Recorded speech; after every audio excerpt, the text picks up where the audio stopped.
বিশ্বের বৃহত্তম উৎপাদন শক্তি হিসেবে চীনের অবস্থান আরও শক্তিশালী হলেও এর জ্বালানি সরবরাহ নির্ভরতা নিয়ে নতুন উদ্বেগ তৈরি হয়েছে।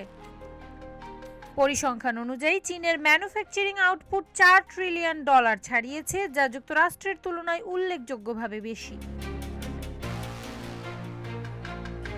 সোলার প্যানেল, বৈদ্যুতিক গাড়ির ব্যাটারি, ইস্পাত ও জাহাজ নির্মাণের মতো গুরুত্বপূর্ণ খাতে চীনের আধিপত্য সুস্পষ্ট। দেশটির মোট জিডিপির প্রায় 25 থেকে 27% আসে উৎপাদন খাত থেকে, যেখানে যুক্তরাষ্ট্রে এই হার প্রায় 10 থেকে 11%। বিশ্ব শিল্প উৎপাদনের প্রায় 31.6% আসে চীন থেকে, বিপরীতে যুক্তরাষ্ট্রের অংশীদারিত্ব প্রায় 15.9%। তবে এই বিশাল উৎপাদন সক্ষমতা অনেকাংশে নির্ভরশীল সমুদ্র পথে জ্বালানি ও পণ্য পরিবহনের উপর।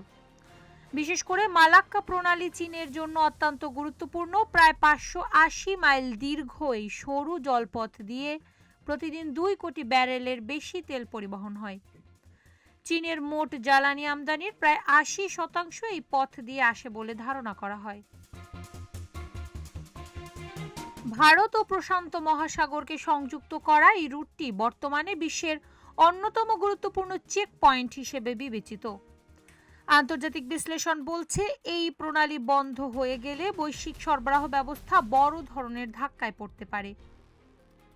চীনের দীর্ঘদিনের উদ্বেগ, কোনো সংঘাত বা কৌশলগত কারণে এই পথ বাধাগ্রস্ত হলে তাদের উৎপাদন ও বাণিজ্য মারাত্মকভাবে ক্ষতিগ্রস্ত হবে।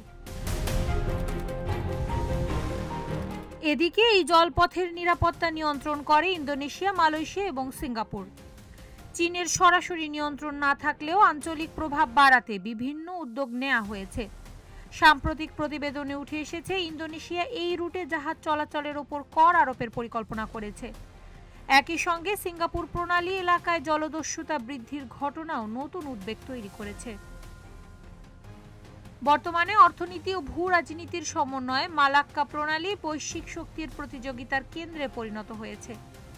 বিশ্লেষকদের মতে, চীন উৎপাদনে এগিয়ে থাকলেও এই সমুদ্র পথে নির্ভরতা ভবিষ্যতে বড় কৌশলগত ঝুঁকি হয়ে উঠতে পারে। কারিমা, ভোরের আকাশ।